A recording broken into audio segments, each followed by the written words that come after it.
Ladies and gents, boys and girls, welcome Tuesday, March the 24th, 2026.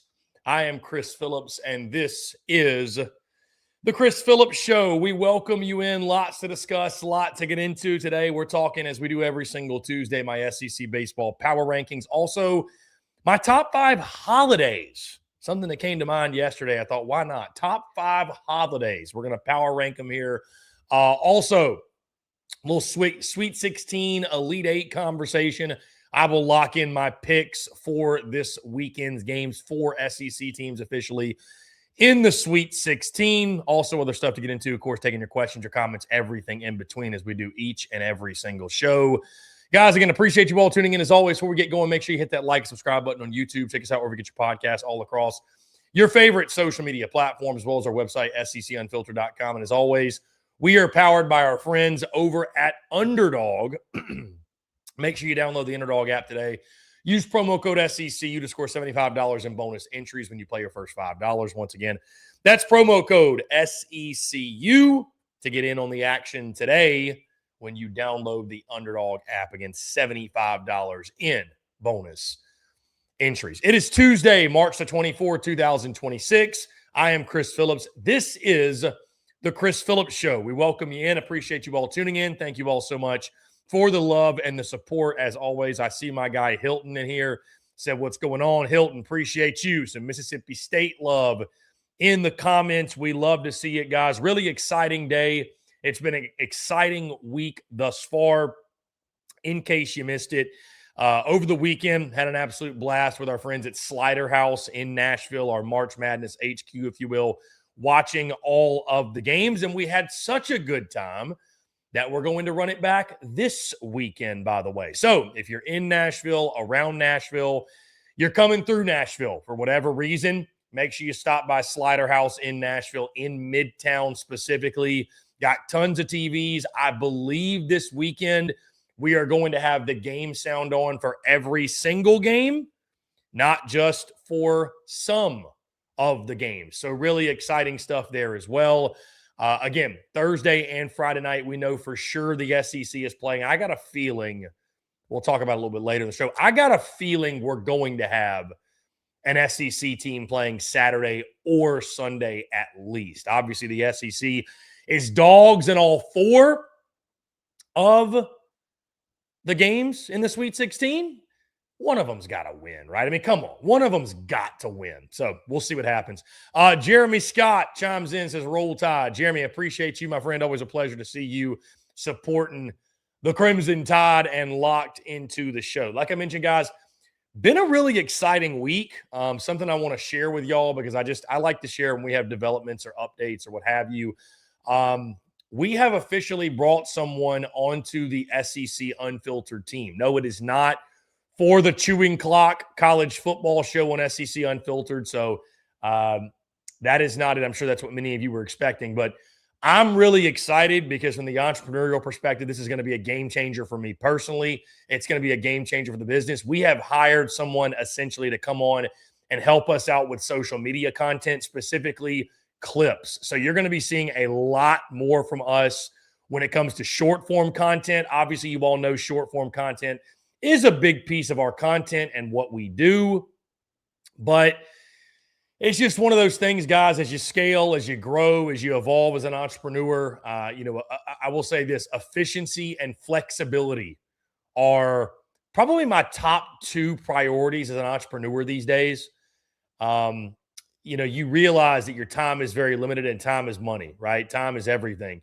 And you get to a place, and I'm glad we have so many entrepreneurs that talk about work-life balance or balance between life and business. There really is no balance, right? Like when you're engulfed in your pursuit of your passion, your dharma, what have you, there really is no balance. That is your life. Life is your business. But, you try to delegate to a degree to where you are able to not have to sacrifice so many things in your day-to-day life because of business. You think to yourself, if this thing is going to scale, if it's going to grow, if it's going to operate at its most optimal level and as efficiently as possible, well, obviously you have to and you get to delegate. So I'm really excited to delegate this out.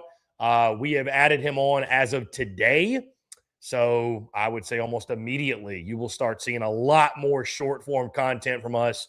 Really, really excited to bring him on, hire him on. Going to be a game changer. Going to be an absolute game changer. And it's something, guys, funny enough, I've done the chopping up of the clips in the short form for years and years and years and done it all myself. And I finally got to a point where I was like, Chris, you've reached a level now where it's time to pass that off. It's time to delegate that. You're in a position, thank God, you're able to delegate. You're able to allow people other opportunities to do other things. Thank goodness, going to free up a lot of time for me and allow me to focus on other things related to the business and other things that need my attention. So really, really excited for it. Again, only going to help our content. That is the big thing here. It's going to drive even more value for our end consumer, which I am really, really, really excited about. I see my guy Sandman in here, by the way. What's going on, Sandman? Appreciate you tuning in. Always a pleasure. How about them horns, by the way, man?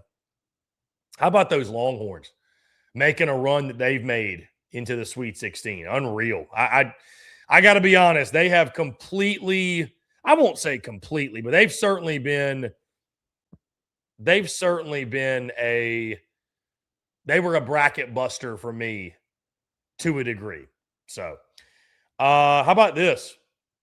Paul Maneri spoke with Koki Riley of The Advocate, LSU baseball and football reporter for The Advocate, said, quote, I'm not going to let one little 80-game era ruin my feelings about my career. So,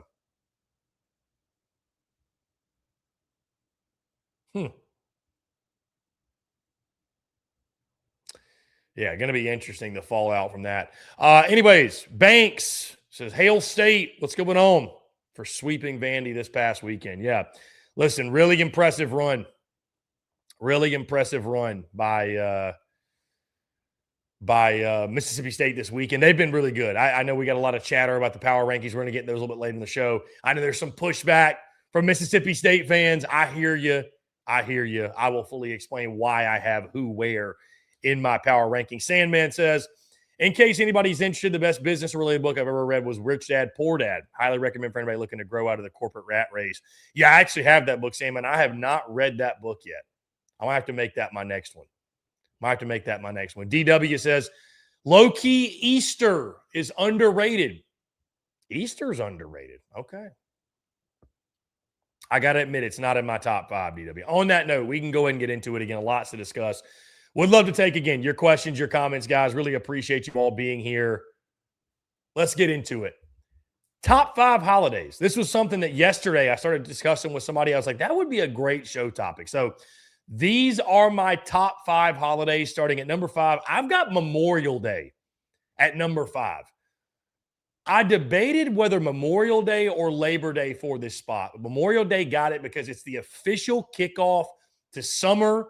It's essentially, if you live in an apartment complex like I do, you live in the city, it feels like this is the date when all of the pools essentially open. Like, it is the kickoff to the summer season. If you're like me and you're from South Carolina or you're from the South, or probably if you're from Texas, you know as well as I do, summer starts before Memorial Day, but it's kind of widely accepted. Like, hey, this is the kickoff to summertime. So number 5 for me, I've got Memorial Day. At number 4, I've got Halloween. I'm not a huge Halloween guy, admittedly. I'm not a big scary movie guy. Don't really dress up for Halloween anymore. I feel like I need to get more into Halloween, but still love the fall season more than anything. When you get into October, that really kind of starts. It gets a little bit of briskness in the air. It starts to feel you're in the midst of football season.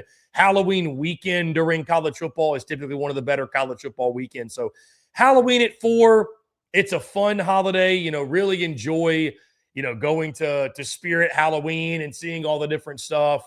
Maybe go to a haunted house, go to whatever. Not a huge Halloween guy, though. I'll tell you what I'd love to get to, though, side note. Halloween Horror Nights down in Orlando. I've never done that. Maybe this is the year. Maybe this is the year I get down there. That'd be a really, really fun time. But Halloween at 4.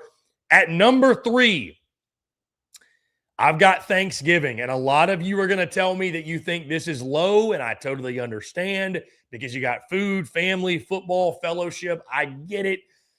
but it is at 3 for me. It is at 3. I love Thanksgiving, love getting around the table with the fam, love the food spread, obviously, love watching college football, the NFL, which, again, I say college football, we used to have college football, leads us right into rivalry weekend. There's so many things about Thanksgiving that make it an awesome holiday, but it is 3 for me. Because at number 2, this one has jumped up for me in recent years.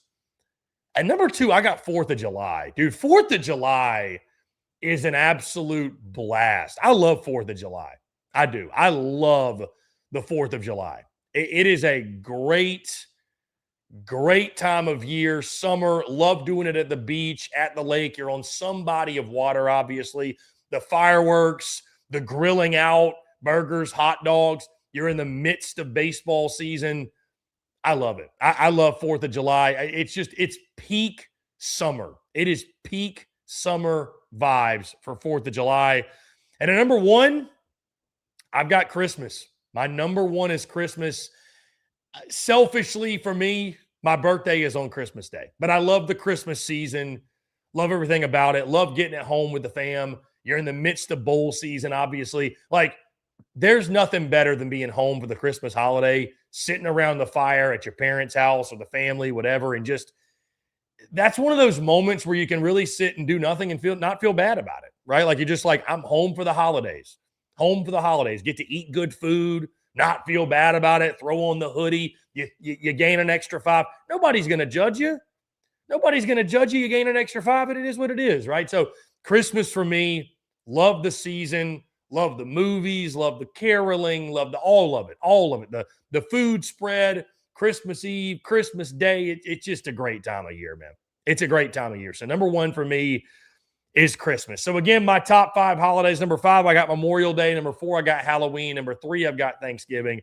2, I've got 4th of July. And number 1, I've got Christmas. And to the comments, you're right, Sam, man. I totally blanked on New Year's. But I will say I'm fine with my top 5. I like New Year's, don't get me wrong. But my favorite part of New Year's and New Year's Eve has really become the fact that we sit and we look back on the year that was and the successes that we had with SEC Unfiltered and just with my life and like the goals you set and everything else. Like, that's awesome. As far as the holiday, I mean, the turning of the calendar is cool. And yeah, New Year's Eve cigar, certainly it hits, christening what was a great year. But can I be honest, Sam, man? Like, and I'm going to sound like an old head and no fun. And like, maybe this is how you know I'm getting older. But like, New Year's Eve is just a holiday where people get drunk. That's really all it is. Like, people just, they go out, they party. And I'm not saying it's not a good time. I'm not saying that. But there really ain't much to it other than that. Like, it's fun being with your friends and watching the ball drop. And I get it. Like, the fireworks is cool, but there really isn't much more to it than that, man. Like, it's not a hot, like, there's just, again, there's not a whole lot of bells and whistles to New Year's Eve, if I'm being totally honest. Some people would maybe vehemently disagree with me. That's totally fine.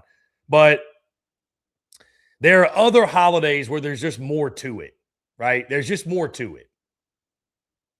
So even Memorial Day, I could have put Memorial Day or Labor Day in that spot. Because, hey, Memorial Day, you got the kickoff to summer. You're at the pool. You're at the beach, whatever it might be. Awesome, right? Hell, Labor Day, think about that Monday during college football, that opening weekend of college football. You get Labor Day. That's kind of the closing of the summer season, but that's another pool day. That's another day where you grill out, you celebrate with friends and what have you. Again, I'm not going to like fight you to the death on it. If you want to put New Year's Eve, you want to put New Year's in your top 5, but it says a lot.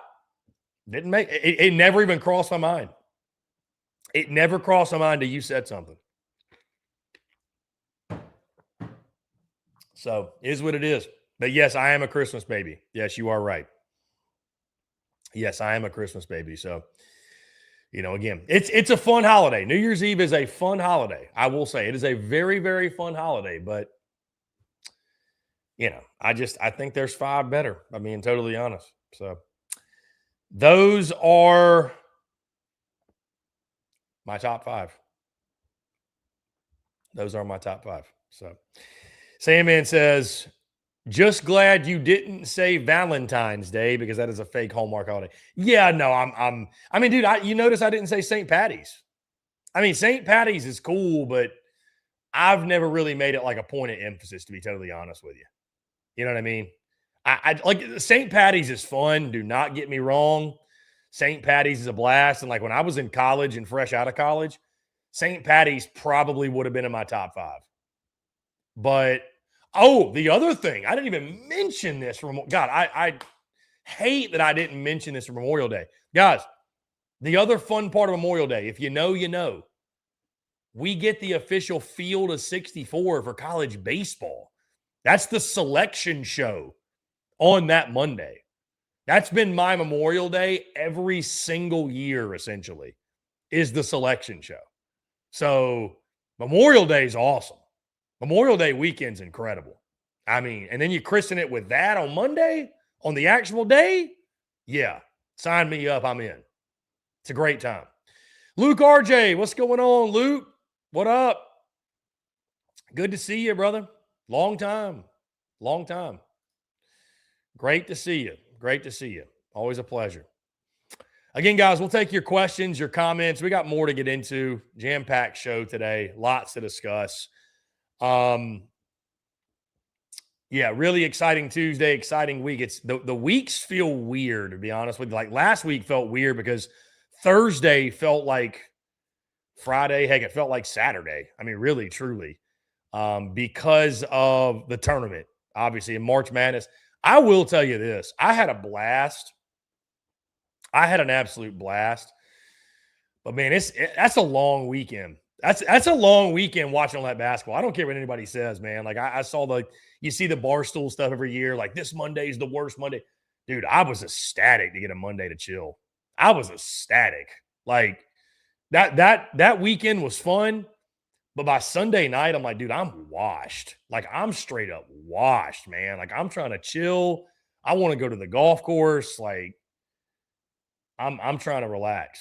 I'm trying to relax. So, Sandman says, CP, if you could add any teams to the SEC, who would they be and why?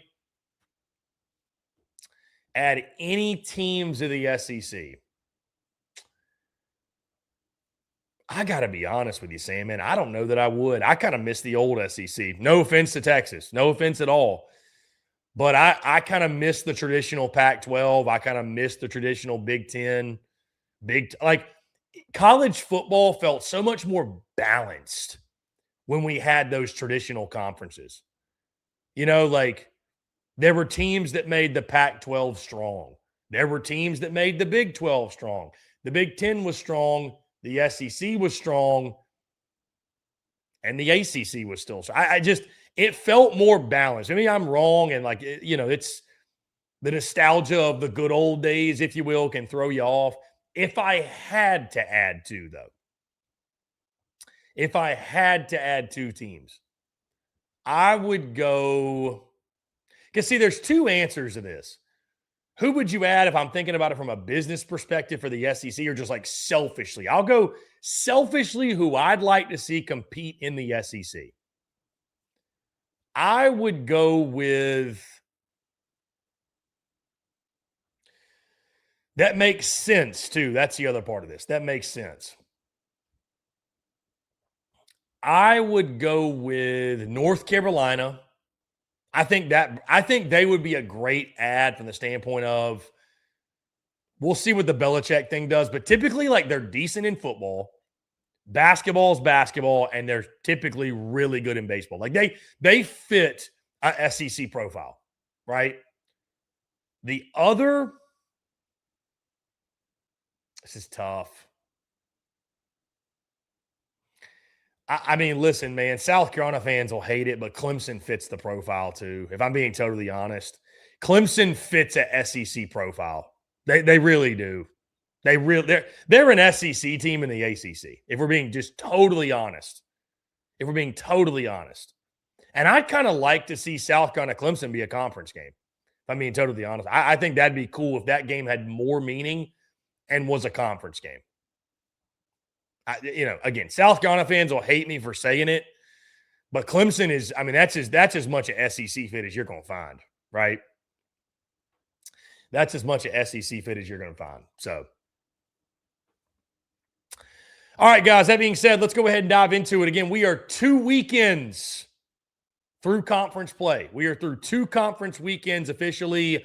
These are my latest SEC baseball power rankings. As we pull up each of my selections, we will start at number 16. Back at the bottom, I've got the Missouri Tigers. Listen, I think Mizzou is a lot better than they were a season ago. That being said, they go on the road. They win game 1 against Tennessee and then falter in the final 2, sitting now at just 1-5 in conference play. I slid Mizzou back in the number 16 spot. Better than last year, still at the bottom of the conference. And number 15, guys, I've got South Carolina. And I'll tell you this, the reason I moved South Carolina up, I think South Carolina potentially is a much better ball club without Paul Mainieri. Obviously, that was the big news over the weekend in the SEC as South Carolina officially parts ways, or he retired, or whatever verbiage you want to use. The Gamecocks have a new head man, that being Monty Lee as the interim head coach. Guys, I think South Carolina can move up this board. I mean, you saw them in games 2 and 3. Should have won game 2. If you can just make a throw to first base, you win game 2. And then obviously you win game 3. They were that close to winning the series. I will not be surprised if South Carolina jumps up a few spots. Was it just a 1 weekend jolt of energy, or can we see South Carolina put something together? They got a big midweek game tonight against North Carolina, and then they got to take on the Georgia Bulldogs. But South Carolina, hey, you're rid of Paul Mainieri. That's a win in itself, no matter what happens the rest of the season. Guys, at number 14, I've got the LSU Tigers, and I've been getting comments on this. Man, how is LSU 14th? There's no way that LSU's 14th. Guys, where else should you put them? They've lost back-to-back SEC series, the latest one being at home. You can't justify putting LSU higher.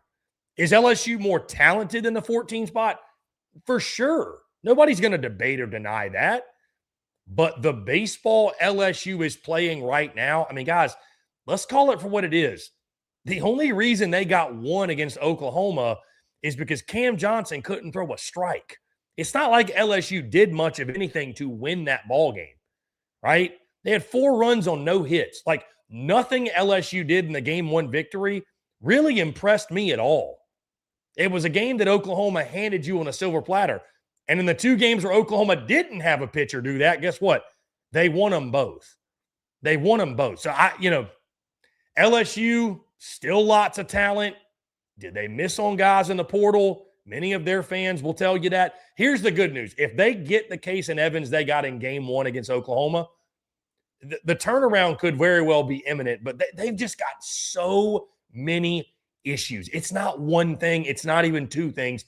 It's a plethora of things that is haunting LSU right now. Number 13, guys, I've got the Vanderbilt Commodores. I very easily could have put Vandy in the 14th spot, but they did beat LSU in a series. This Vandy team, we've been saying for a few weeks they're hard to figure out. I don't think they're hard to figure out anymore. They kind of are what they are. They're hitting bombs this year, and Jason Esposito has done a great job with them offensively, but they're inconsistent. And I don't know that their ceiling is all that high, but their floor is obviously extremely low. So they're a very volatile, inconsistent team. And guys, that ain't going to play in this league. That ain't going to play in this league. So I'm very curious because I don't know how much better it's really going to get. I'm curious what the future of Vanderbilt baseball is. Because, you can defend Tim Corbin until you're blue in the face, and he's a legend.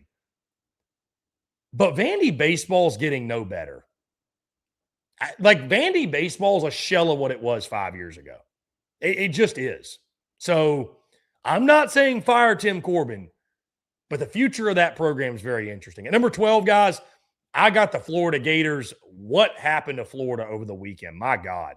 I mean, back-to-back Fridays, you get no hit through 9 innings. You got away with it against South Carolina, but Tyler Fay throws a complete game no-hitter, the first solo CG in Bama history since 1942. I'm sorry, guys, but to get no hit in 2026 with aluminum bats is embarrassing. It's embarrassing. I don't give a damn how good the guy was. It is embarrassing. I get the arms are good, but stop it. With aluminum bats, come on. Come on. Florida's got real issues in the lineup, man. You still got Liam Peterson, Aiden King. That's going to give you a chance, but Kevin O'Sullivan's face on Sunday, man, it just said it all. Number 11, I got the Kentucky Wildcats, guys. Kentucky drops 2 or 3 at Ole Miss. I still like this Kentucky team. I do. Tough series loss in Oxford. They got to figure some things out. You had Ben Cleaver go in game 1 instead of Jackson Jelkin, which I thought was really interesting. They got to figure some things out. I like Kentucky, but I was discouraged by some things that I saw in Oxford. Number 10, guys, I got Texas A&M. You talk about a seat heating up. Michael Early, buddy, welcome to the hot seat. Welcome to the hot seat. I mean, back-to-back series losses. This one on your home field. Obviously, what Georgia did to you in games 1 and 2. Boy, you got to get it turned around, and you got to get it turned around quick. Because, again, with every series loss, Michael Early is going to grow more and more and more uncomfortable in that seat that he's in. And number 9, I've got the Alabama Crimson Tide. Tip of the cap to Tyler Fay. I doubted him. I said that I didn't trust Tyler Fay, Zane Adams, the 1-2 punch. Dude throws a no-hitter. I mean, my goodness. And Alabama with the sweep of Florida. How many people saw that coming?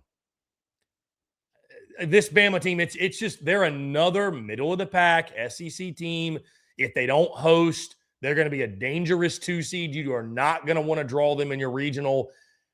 They showed a lot over the weekend. Give them credit. After getting swept SEC opening weekend, to come back, win all 3. Really, really impressive what they did at the Joe. Guys, at number 8, I got the Tennessee Vols. Give credit to Tennessee, again, bouncing back after the tough game 1 loss against Mizzou. That would have been a nightmare scenario had you lost that series if you're Tennessee. I love the starting rotation more than anything, right? With Coons, Mack, and Blanco, those 3 guys, really, really impressive. I still think offensively I want to see more, but I really like what I'm seeing out of the starting rotation. And Appenzeller out of the bullpen is a real dude. So Tennessee, very curious to see which way they go in their season, but this Vols team is talented. And I think Josh Elander going to continue to get more and more and more comfortable in his own skin as the head coach at Tennessee. Number 7, I got the Ole Miss Rebels. It's past time I put some respect on Ole Miss. Really impressive series win over the weekend. Hunter Elliott looked like vintage Hunter Elliott. And without Cade Townsend, they do this, guys. If this team has Cade Townsend healthy, they are going to be a problem in the league. Mike Bianco still knows how to do it. He still knows how to coach them up. At number 6, I've got the Arkansas Razorbacks. Very odd weekend for Arkansas. Obviously, you get the 22-6 win on Friday. Saturday and Sunday were anything but that. Again, you very well could have lost that series. You could argue should have lost that series. So I'm still high on Arkansas. I like Arkansas as a club. I'm not going to really hold anything against them for what happened in the South Carolina series because, again, you're playing against a team that changes their head coach mid-series. A very kind of odd scenario, if you will. But, yeah, I'm not selling any stock necessarily on Arkansas. I like the Razorbacks, but got them at 6 for now. And number 5, I've got the Mississippi State Bulldogs. I had people from Arkansas. Why is Arkansas right below Mississippi State? Because admittedly, guys, right now on a neutral field, I'd take Mississippi State to beat Arkansas. I would. I'd take them to beat Arkansas. I like this state team a lot. Now, what are they without McPherson for a couple weeks? Are they able to withstand that? I think they've got the depth to hold steady and hold the rope. And I see somebody saying keep ranking state low. If 5th is low, I don't know what we're doing. I like this state team a lot. Obviously, they took belt to ass against Vandy, and it was not even competitive. But I like this state team. I think they're one of the best teams in the SEC. Guys, at number 4, this is where the angst is coming from. At number 4, I got Oklahoma. Guys, you got to put some respect on the Sooners, man. I mean, we had them ranked very highly going into the weekend. I'm not bumping them down for going into Baton Rouge and taking 2 or 3. I don't care how bad LSU is right now. To go into Alex Box Stadium and take 2 or 3, you deserve a lot of credit for that. Like, I'm not going to move you down in the power rankings after you go into Alex Box and take a series. I'm just not doing it. I'm not doing it, right? So, listen, a lot of people out there are saying this team's overrated. Oklahoma's overrated. You shouldn't have them at the number 4 spot. This is crazy. We'll find out this weekend. Oklahoma at Texas. Maybe they are overrated. Maybe they are, but I got to see it. I got to see it. Again, Oklahoma has been not on the road twice. They were at home, then on the road. They've taken both SEC series. I don't understand what Oklahoma has done to get this overrated label. They need Cam Johnson to pitch better. That's first and foremost. But all this team has done is won. All this team has done all season is won. I don't get the overrated label that Oklahoma's catching right now. So I've got them at 4 till I see differently. I do think they're one of the best clubs in the SEC. Huge opportunity this weekend at Texas. At number 3, guys, I've got the Auburn Tigers. Only bumped Auburn down a spot. I mean, listen, that series against Texas, 50-50 could have gone either way. I think no less about Auburn than I did earlier last week, essentially at this time, or earlier, I should say, in the weekend, what have you. I will say I had a very interesting run-in with Auburn fans over the weekend. And I'll just say this. I love to see Auburn fans passionate about baseball. Now, do I think they were wrong about their takes on Friday night that A-Rod was trying to pepper a guy in the back of the dome? I think it's crazy. And I think it was people being emotional and looking for something to be pissed off about, which, again, just absolutely wacky. The beautiful thing about our game is it exposes people who don't know what the fuck they're talking about. And that was a moment where a lot of people got exposed. Like, you're reaching, brother. You're reaching. You truly are reaching. So, anyways, that's neither here nor there. Love to see Auburn fans fired up about baseball. Hey, Auburn fans, so many of you camp me in the comments. I don't care if you listen to our show or not. Auburn's probably the least active baseball fan base we have, right there with Kentucky when it comes to our baseball content, and we're thriving all the same. The Auburn fans that tune in, I appreciate you, but all the ones that told me you're a nobody, it's fine. It's fine. I'm just happy to see y'all locked in on baseball and packing out Plainsman Park. Give Butch Thompson and this club the support he deserves. I got him at 3. I still think they're one of the best teams in the SEC. Number 2, Beyond Time. I put some respect on this ball club. The Georgia Bulldogs at number 2. I am to a point, guys, I don't even care how Georgia pitches anymore. I really don't. I don't care how Georgia pitches. Because guess what? Georgia's going to find a way to win ball games. At least in the regular season, they're going to find a way to win games. It genuinely, at this point, I don't think it matters how they pitch. They're going to hit bombs. And that's going to be enough to carry them. So, tip of the cap to Georgia. This team is for real. This team is every bit for real. I can't say enough good things about them. Maybe, just maybe, this is the year that Georgia gets to Omaha first time since 2008. And at number 1, no surprise here, the Texas Longhorns, after going on the road and taking the series against Auburn, especially after that Friday night game. Especially after the Friday night game, that gut-wrenching loss. Give all the credit in the world to Texas for bouncing back the right way. I mean, that was really, really impressive. It'd be very easy, not to shut it down, but let that loss linger and affect you, especially when you get in a late-inning situation like they were on Saturday, where Auburn almost did it 2 days in a row, and Texas able to hang on. And then, of course, guys, when you get to Sunday, I talked about it last week, when you get to Sunday and you've got a guy like Dylan Volantis, I mean, it's a difference maker. Now, the only thing for Texas, I will say, you got to start playing better in game ones because you can't keep losing those and live to tell the tale in this league. It's just the teams are too good. At some point, you're not going to be able to win 2 in a row on Saturday and Sunday. But, man, what an impressive showing. Easily, I think, number one right now. I think Texas is the class of the SEC. It is the class of the SEC. Again, like I said last week, I know Sandman's going to hate to hear me say it, and some other Texas fans, they think I'm jinxing them, so be it. It will be a travesty if this team doesn't make it to Omaha. I mean, this team's so good, man. This team is so good. This team absolutely should be getting to Omaha. At minimum right now, best team in the SEC that I see currently. So, through 2 weekends of conference play, those are my latest SEC baseball power rankings, guys. Would love to hear your thoughts. Do you agree with me? Do you disagree? How would you power rank the teams of the SEC at this point in the season? Guys, we're going to keep it moving. I want to highlight this comment, all for AU. Auburn fan and alum here. First off, thank you for tuning in, because I had many Auburn fans that told me that no Auburn people tune into our show. Thank you for tuning in. He says, that throw home was Bush League. He knew the game was over.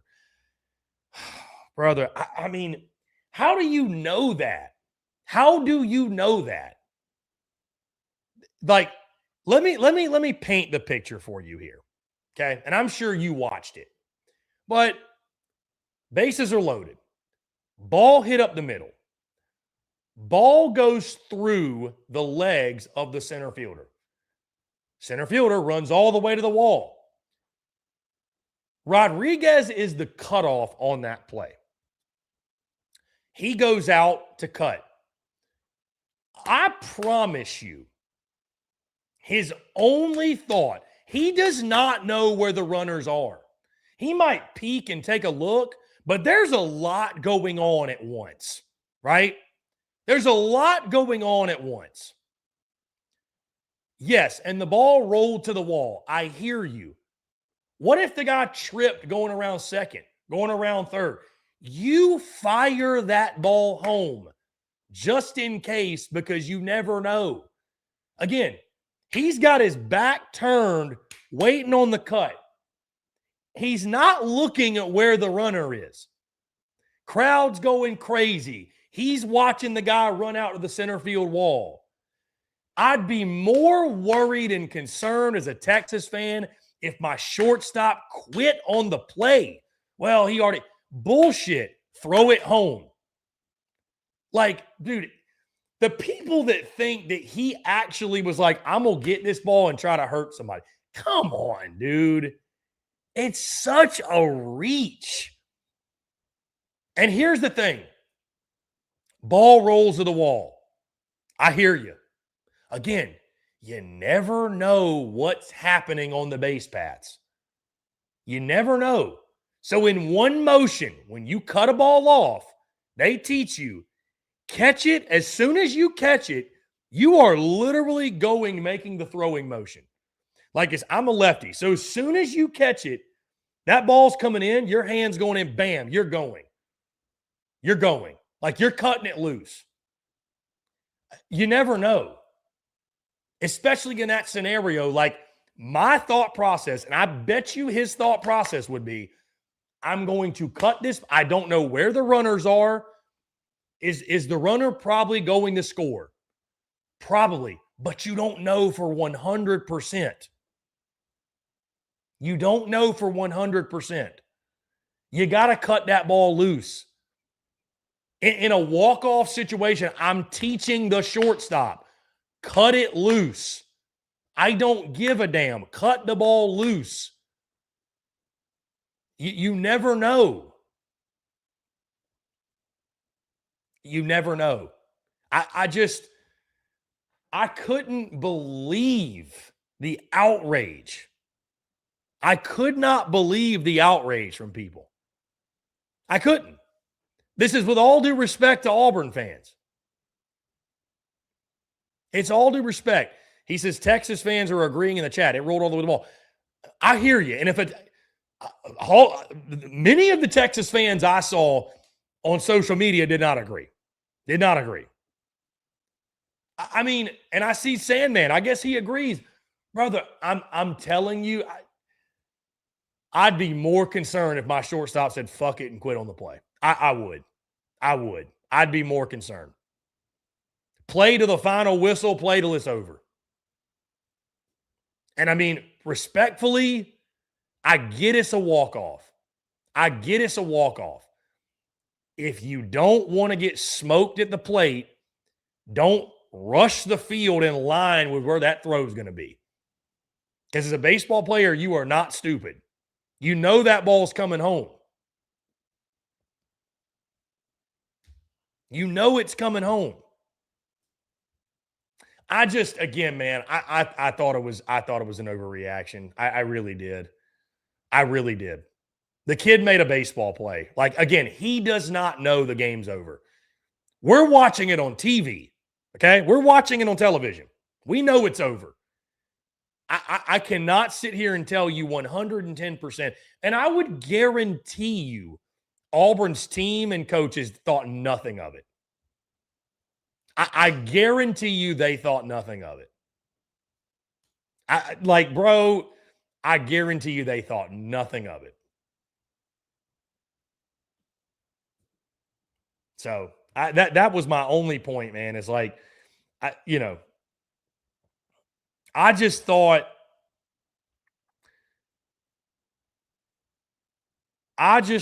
it was crazy.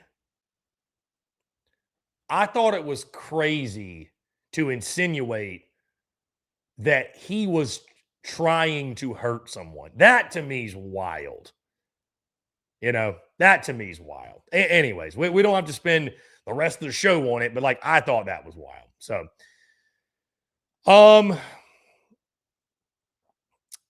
guys, love to continue to hear your thoughts. Leave us your comments. Leave us your questions. Everything in between. All right. I do want to get into Sweet 16, Elite 8. It is officially upon us. We've got 4 SEC teams in the Sweet 16. Who knew that Florida wouldn't be one of them? By the way, how's your bracket doing? How's y'all's brackets doing? Of course, if you did not know, we've got Purdue, Texas. I'll just go through all the games because obviously at this point, we've only got 8 games on Thursday, Friday.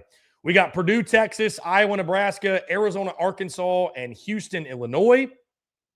And on Friday, we've got Duke, St. John's, Michigan, Bama, UConn, Michigan State, and Iowa State, and Tennessee.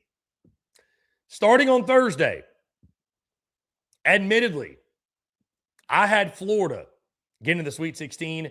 They are not there. I felt as if that was the SEC's best shot to get to a Final Four and certainly win a national championship. So, who's going to get there for the SEC now, if anyone? Let's start with Purdue, Texas. Purdue is a 6.5-point favorite. I'm surprised the spread isn't more, to be honest. I am going to take the Purdue Boilermakers. I think Texas has been on a great run, been a magical run of the Sweet 16. I do think it ends here. Give me Purdue. I had them in my bracket. I'm going to stick with the pick. Iowa, Nebraska is the one that I did not have this at all. Nebraska is a 1.5-point favorite. This is going to be a great game, by the way. These two rivals hate each other. Give me Nebraska. Give me Nebraska in this ball game. Arizona, Arkansas. Arizona, a 7.5-point favorite. This is the SEC's best remaining chance, I think, to get to the Final Four. If Darius Acuff in Arkansas, if Acuff can go off and be that dude, they got a chance. I got to go Arizona, though, guys. This is as far as I had Arkansas getting. I did have Arizona in my bracket winning this ball game. I'm going to stick with that. Give me Arizona. I think Arkansas very well could cover, but I like Zona to get the win. Houston, Illinois. Houston's a 3.5-point favorite. Give me Houston to beat Illinois. Houston is my national champion in my bracket, so I'm obviously sticking with Houston. Duke, St. John's. Duke is a 6.5-point favorite. I tell you what, the way Duke has looked, Rick Pitino and the boys can do it. There is no question in my mind. But I had Duke winning this game. I got to stick with my bracket, guys. I got to. Give me Duke. Give me Duke to find a way. Alabama, Michigan. Bama is a 9.5-point underdog. I think Bama could get it done here, but I got to go Michigan. Again, this is my bracket. I'm sticking with my bracket. I can't falter now. I can't waver now. Give me Michigan to beat Alabama and advance to the Elite Eight. UConn, Michigan State. UConn is a 1.5-point hero. Who did I have in this game? I got to actually double check. I got to double check here. Who did I have in this game? Oh, excuse me. I had UCLA. Never mind. Because I had UCLA beating UConn. That did not happen. So, give me UConn. Give me UConn here. I will go with UConn in that game. Finally, Iowa State and Tennessee. Iowa State's only a 4.5-point favorite. The Rick Barnes special, can he get the boys of the Elite Eight? I'm going to say no. I'm going to say no. I had Iowa State in my bracket. I got to stick with it. I'm going with the Cyclones. So what this means is I got the SEC going 0-4, which I will say this to you all. I've got the SEC going 0-4. There's no way the SEC goes 0-4 here. So we're going to get one. I think somebody's going to win. Somebody is making it to the Elite Eight. Somebody is. I think Arkansas is your best shot. I think Tennessee's a really good shot. But, somebody has to make it to the Elite Eight, right? But right now, I've got them going 0-4. We'll see. We'll see. I hope I'm wrong because it's going to make the weekend very not fun if that is the case. So, again, give me in my pick'em Purdue, Arizona, Michigan, and Iowa State to beat the SEC. I hope that doesn't happen. God, I will not be thrilled if that happens. I will not be thrilled. Somebody asked about the women's Sweet 16. I got to pull that up because I got to be honest with you. I couldn't even tell you who's in the Sweet. I mean, I know some of the teams in the Sweet 16, but I don't know them all. Let's see. We got Vandy, Notre Dame. That's in Fort Worth. Okay. UConn, UNC. They start playing these at neutral sites, right? Because I know they played at Vandy this past weekend. Sweet 16, they start playing at neutral sites, right? UCLA, Minnesota, LSU, Duke. That's on Friday. That'll be fun. Saturday, we've got Michigan, Louisville, Texas, Kentucky, South Carolina, Oklahoma, and TCU, Virginia. I mean, I like the favorites, man. I think in the women's game, you see the favorites more often than not. So I'll stick with the favorites. I like the favorites here. I like South Carolina to make the Final Four. Texas, probably LSU. I don't know. UCLA might get them actually. Yeah, LSU, UCLA in the Elite Eight for sure. UConn obviously right there. Shocker. See if we can get Vandy in there. See if we can get Vandy.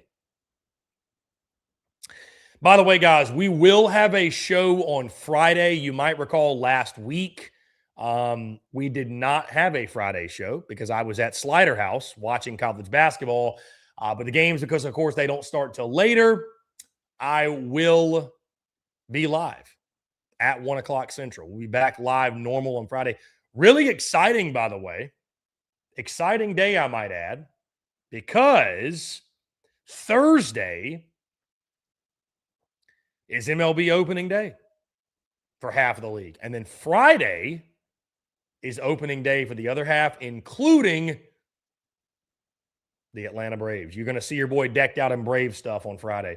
6:15 first pitch on Friday. First game of Friday starts at 3:35, that being the Yankees and the Giants. Heck, Thursday it gets going at 12:15 with Mets and Pirates, and we're off and running in the MLB season. Again, this is a great time of year to be a sports fan. Great time of year. Great time of year. Really, truly is. Sandman says, I'm sorry I could never get into MLB. I was a Yankees fan growing up, though. Yeah, I mean, Sandman, if I'm being totally honest, you know I'm a huge baseball guy. But here's what typically happens for me from MLB. I get really fired up for opening day. Like, all right, let's get a look at these guys. Like, hell yeah, opening day is here. It's nothing like opening day, right? Get really fired up for opening day. I watch the first couple weeks. And then by, I hate to say it, by like mid-May, I'm kind of casually catching games here and there.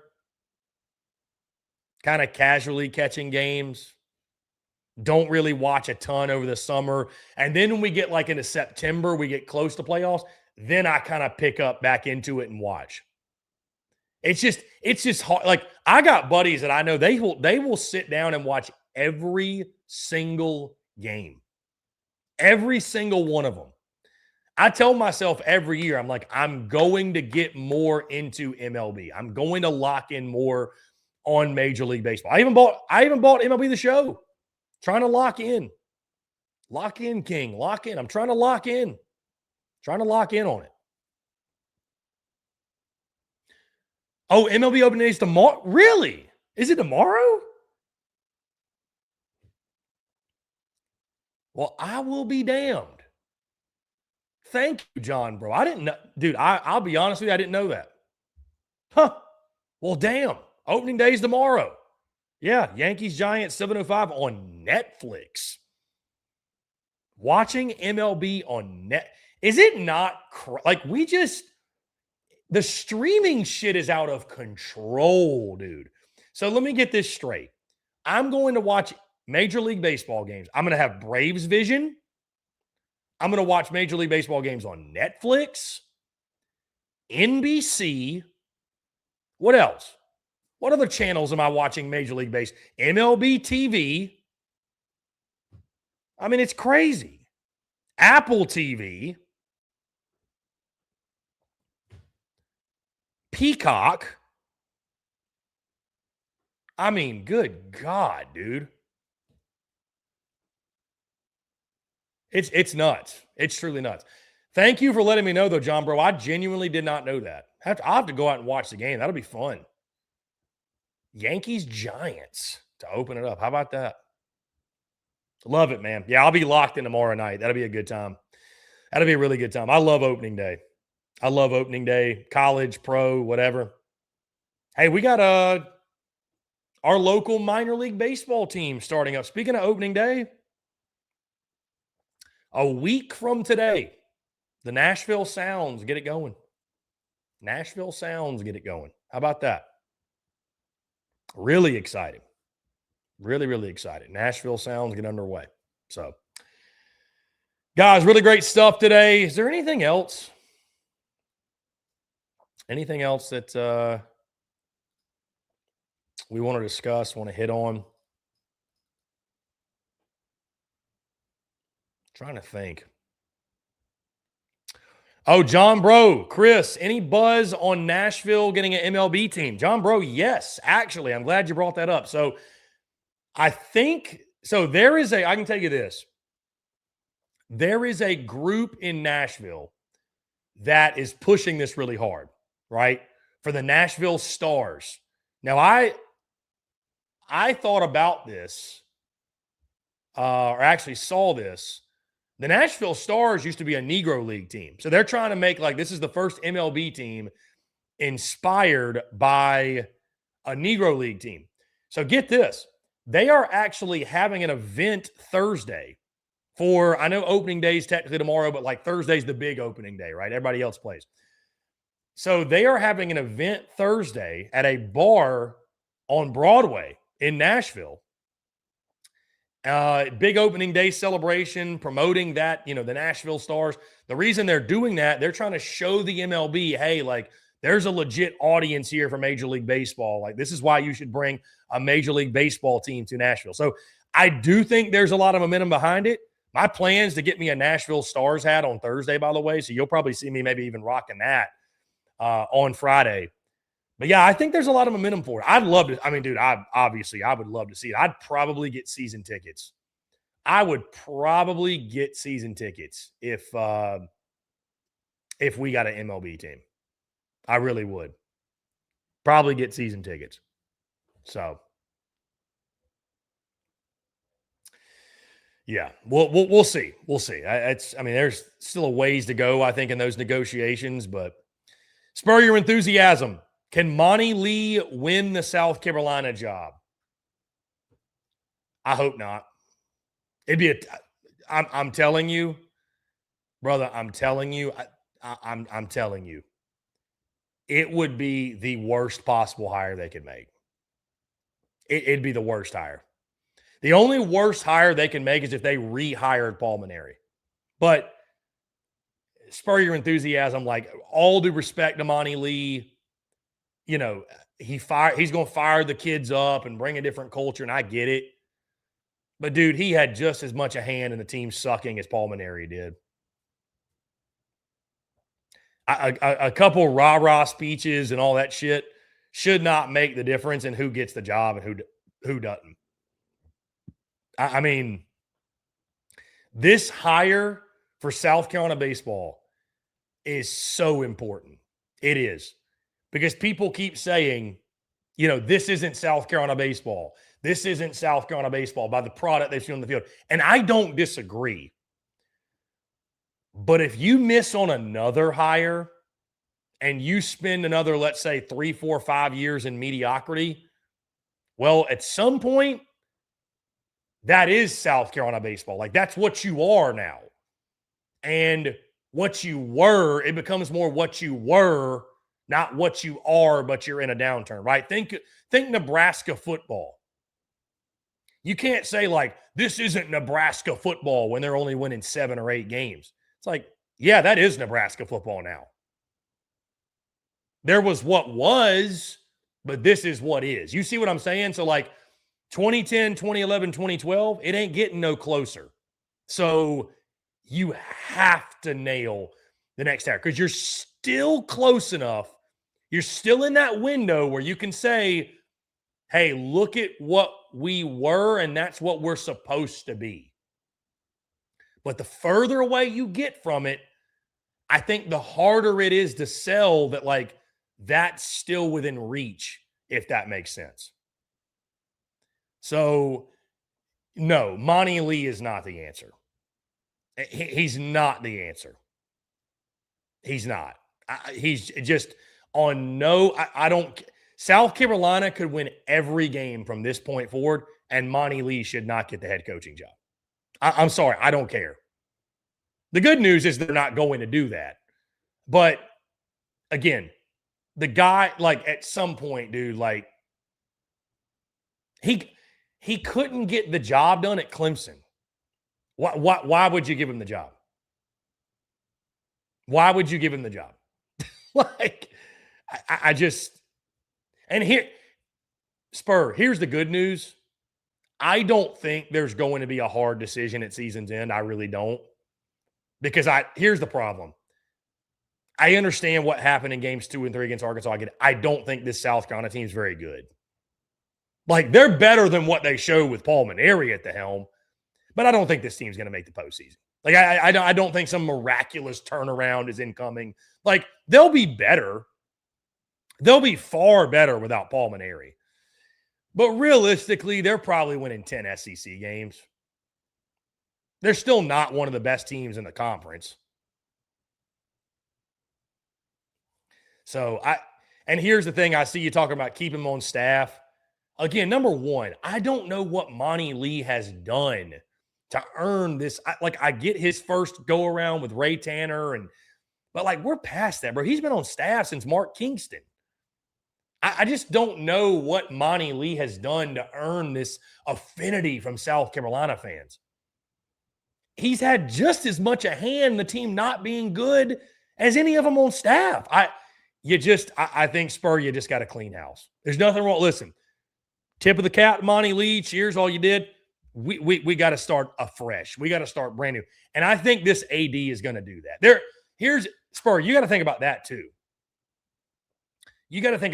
Spur. This is Jeremiah Donati's first opportunity to make a hire. Do you really think he's going to say, this is my first impression in regards to making hires here, and I'm going to go with the guy that was already on staff? There's no way. There's just no way he's doing that. And no way he should do that. So, they need a home run hire badly. I agree. All right, with that being said, guys, I got an interview coming up in like 10 minutes talking some spring football. So, till Friday. Really appreciate you all. Friday, 1 o'clock Central. You can catch us Tuesday, Friday, every Tuesday, Friday, 1 o'clock Central here on the Chris Phillips Show. Until then, y'all have a great rest of your week. We talk to you Friday. There's going to be a lot that's happened between Major League Baseball, March Madness, hell, SEC baseball getting underway. We got a really, really exciting week on our hands. So, really appreciate y'all. As always, make sure you hit that like and subscribe button on YouTube. Check us out where we get your podcasts all across your favorite social media platforms, as well as our website, secunfiltered.com. Guys, as always, I'm Chris Phillips. This is the Chris Phillips Show. Check us out every Tuesday, Friday, 1 o'clock Central. Until then, y'all have a great rest of your week. We'll talk to you all on the other side. Cheers.